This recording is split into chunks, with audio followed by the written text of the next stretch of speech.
السلام علیکم دوستو، international affairs for the third week of August 2022 ہم اس ویڈیو میں دیکھنے جا رہے ہیں۔ پاکستان افیئرز کی ویڈیو آلریڈی اپلوڈ کی جا چکی ہے، آپ پلے لسٹ ریفر کر سکتے ہیں، اس کے علاوہ لنک ڈسکرپشن میں بھی موجود ہے۔ نئے آنے والے دوستوں سے ریکویسٹ ہے کہ چینل کو سبسکرائب کر دیجیے گا۔ تو چلیے شروع کرتے ہیں۔ On which date Taliban marked the first anniversary of their return to power in Afghanistan؟ Taliban جو کہ 15 اگست 2021 کو امریکہ کے جانے کے بعد دوبارہ پاور میں آئے تھے افغانستان میں، اب اسی دن کو یاد کرنے کے لیے، کومیموریٹ کرنے کے لیے 15 اگست 2022 کو دوبارہ سے آزادی کی طالبان نے اپنی فرسٹ اینیورسری مارک کی ہے۔ دوبارہ سے اس لیے کیونکہ ویسے افغانستان میں 19 اگست کو انڈیپینڈنس ڈے مارک کیا جاتا ہے۔ 19 اگست 1919 کو افغانستان نے جو اینگلو افغان جنگ کے بعد ٹریٹی سائن کی تھی، اس کی یاد میں 19 اگست کو افغان انڈیپینڈنس ڈے مارک کیا جاتا ہے۔ لیکن 15 اگست 2021 کو امریکن فورسز کے افغانستان سے جانے کے بعد اب یہ پہلی اینیورسری مارک کی گئی ہے طالبان کی طرف سے of their return to power in Afghanistan. Aung San Suu Kyi was a state counsellor of which country? State counsellor prime minister level کا ایک ڈیزگنیشن ہے برما یعنی میانمار میں۔ یہ برما یعنی میانمار کی اسٹیٹ کاؤنسلر ہوا کرتی تھی ٹل فیبرری 2021۔ فیبرری 2021 میں اونگ سین سو چی کو اریسٹ کر لیا گیا تھا اور ان کا تختہ الٹ دیا گیا تھا وہاں کے آرمی چیف من اونگ لینگ کی طرف سے۔ دین ان کو اریسٹ کر لیا گیا تھا، ان کے خلاف مختلف قسم کے مقدمات تھے اور ان کو 6 سال کی سزا سنا دی گئی تھی عدالت کی طرف سے۔ یہ سب ہم پچھلے کچھ ماہ سے کرنٹ افیئرز میں بھی دیکھتے آ رہے ہیں۔ اب اسی معاملے میں ایک اور ڈیولپمنٹ سامنے آئی ہے، ان کو 11 سال کی مزید سزا سنا دی گئی ہے برما یعنی میانمار میں عدالت کی طرف سے۔ ان کے خلاف اختیار کا ناجائز فائدہ اٹھانا اور کرپشن وغیرہ کے الزامات تھے جن پہ ان کو مزید 11 سال کی سزا سنا دی گئی ہے۔ یہ ایک نوبل پیس پرائز لوریٹ ہیں، 1991 میں انہیں نوبل پرائز دیا گیا تھا اور یہ ینگسٹ ڈاٹر ہیں اونگ سین کی۔ اونگ سین جو کہ فاؤنڈر آف دا برما ہیں، جو میانمار ہے یعنی ماڈرن برما، اس کے فاؤنڈر تھے اونگ سین، یہ ان کی بیٹی ہیں۔ Which country will host Vostok 2022 military exercises? یہ فوجی مشقیں ہیں، ان کا نام ہے ووسٹوک۔ یہ ہر سال آرگنائز کروائی جاتی ہیں رشیا کی جانب سے، اور اس سال ان میں خاص یہ ہے کہ چائنا بھی رشیا میں جا کے پارٹیسپیٹ کرنے لگا ہے ان ملٹری ایکسرسائزز میں۔ 30 اگست سے 5 ستمبر کے دوران رشیا انہیں ہوسٹ کرے گا اور چائنا بھی ان ایکسرسائزز میں رشیا کے ساتھ ہوگا۔ Indonesian independence day is marked every year on which date? 17 اگست کو انڈونیشیا نے اپنا 77th انڈیپینڈنس ڈے آبزرو کیا ہے۔ یہ دن منایا جاتا ہے 17 اگست 1945 کی یاد میں، جس دن انڈونیشیا نے پہلی بار پروکلیمیشن آف انڈیپینڈنس سائن کی تھی۔ یہ ایک پروکلیمیشن تھی جس کے بعد انڈونیشیا نے ڈچ سے آزادی حاصل کی تھی۔ ڈچ یعنی دی نیدرلینڈز کی فورسز سے آزادی حاصل کی تھی۔ تو انڈونیشیا ہر سال 17 اگست کو اپنا انڈیپینڈنس ڈے آبزرو کرتا ہے۔ World photography day is marked every year on which date? 19 اگست کو ہر سال ورلڈ فوٹوگرافی ڈے مارک کیا جاتا ہے۔ یہ دن آبزرو کیا جاتا ہے جوزف نائسفور نائپسے کی یاد میں۔ یہ ایک فرینچ فوٹوگرافر تھے اور سائنٹسٹ تھے جنہوں نے دنیا کی پہلی فوٹوگرافی بنائی تھی، یعنی پہلا فوٹوگراف لیا تھا انہوں نے 1827 میں۔ اس فوٹوگراف کا نام تھا view from the window at Le Gras. یہ جو آپ تصویر دیکھ رہے ہیں یہ وہ فوٹو ہے جو کہ بیسیکلی انہوں نے بنائی تھی 1827 میں، اور بعد میں اس کو ماڈرن شکل یہ والی دی گئی ہے۔ تو یہ دنیا کی پہلی فوٹو ہے۔ تو 19 اگست کو ہر سال ورلڈ فوٹوگرافی ڈے آبزرو کیا جاتا ہے۔ 65th common wealth parliamentary conference held in which country?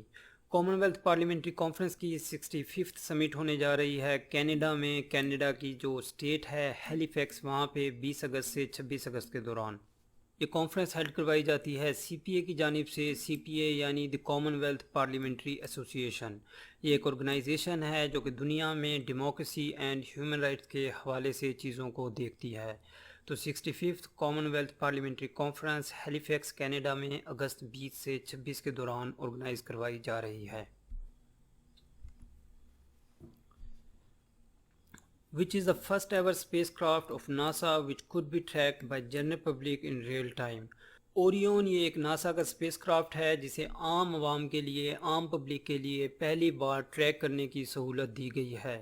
یعنی جس وقت یہ اسپیس میں ہوگا تو آپ ویب سائٹ پہ جا کے اسے ٹریک کر سکتے ہیں. آپ دیکھ سکتے ہیں کہ اس وقت کہاں پہ موجود ہے، ہم سے کتنے فاصلے پہ موجود ہے. تو ناسا کا اسپیس کرافٹ اوریون پہلا اسپیس کرافٹ ہے جسے ریئل ٹائم میں جسے ٹریس یا ٹریک کیا جا سکے گا.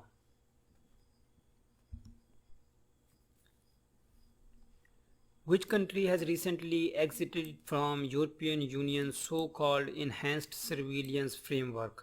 یہ Enhanced Surveillance Framework ہے یورپین یونین کا، اسے ریسنٹلی ایگزٹ کیا ہے گریس نے. 20 اگست 2022 کو گریس نے یعنی یونان نے ایگزٹ کر لیا ہے from European unions enhanced surveillance frame work. یہ بیسیکلی ایک لون کی اماؤنٹ تھی تقریباً 260 بلین یوروز کی، جس سے گریس کو بیل آؤٹ کیا گیا تھا یورپین یونین کی طرف سے. گریس اس پرابلم میں تھا پچھلے کچھ سال سے، لیکن اب 20 اگست 2022 کو فائنلی گریس نکل آیا ہے اس فریم ورک سے. Which country has recently created world's strongest magnetic field؟ China نے ابھی ریسنٹلی دنیا کی اسٹرونگسٹ میگنیٹک فیلڈ بنائی ہے. یعنی ایک میگنیٹ ہے جو کہ دنیا کا سب سے اسٹرونگسٹ میگنیٹ ہے. اس سے پہلے یونائٹڈ اسٹیٹ نے 1999 میں ایک میگنیٹک فیلڈ بنائی تھی، یا ایک میگنیٹ بنایا تھا جس کی جو انٹینسٹی تھی وہ 45 ٹیسلا تھی. ٹیسلا جو ہے یہ یونٹ آف میئرمنٹ ہے to measure the intensity of magnet. تو 45 ٹیسلا پہلے تھی، اب 45.22 ٹیسلاز یہ چائنا نے ایک میگنیٹک فیلڈ بنائی ہے. اس کی انٹینسٹی ہے 45.22 teslas. The first lady of the U S A کی فرسٹ لیڈی ہیں جل بائیڈن، اور یہ ہم اس لیے دیکھ رہے ہیں کہ ریسنٹلی 16 اگست 2022 کو انہیں کووڈ ہو گیا تھا، لیکن اب سننے میں آ رہا ہے کہ دوبارہ ان کا ٹیسٹ کروایا گیا ہے اور یہ نیگیٹو ہیں. Who is the prime minister of Japan? Japan کے پرائم منسٹر ہیں فومیو کشیدا، اور یہ بھی ہم اس لیے دیکھ رہے ہیں کہ 20 اگست 2022 کو انہیں بھی کووڈ-19 ہو گیا ہے. According to the latest OPEC یا OPEC oil demand forecast, what would be the oil demand in 2023؟ OPEC کی ابھی ایک فورکاسٹ آئی ہے آئل ڈیمانڈ کے حوالے سے، اس میں بتایا گیا ہے کہ 2023 میں جو آئل ڈیمانڈ ہوگی دنیا کی وہ 102.7 ملین بیرلز پر ڈے ہوگی. یعنی 102.7 million بیرلز per day oil demand ہے 2023 میں، جو کہ اس وقت 2022 میں 100.03 ملین پر بیرل ہے. تو یہ ایک رپورٹ ہے جو کہ اوپیک کی طرف سے جاری کی گئی ہے. اوپیک کہا جاتا ہے the organisation of petroleum exporting countries کو. یہ بنائی گئی تھی 14 ستمبر 1960 میں. 5 ممبرز تھے اس کے فاؤنڈنگ ممبرز، ان کی طرف سے یہ بغداد عراق میں بنائی گئی تھی. اس میں oil and petroleum exporting countries ہیں، اور اس وقت 13 اس کے ممبرز ہیں، یعنی 13 ممبرز کی یہ ایک آرگنائزیشن ہے. اس کا ہیڈ کوارٹر ہے آسٹریا وینا میں. Afghan cricket team was recently on tour of which country?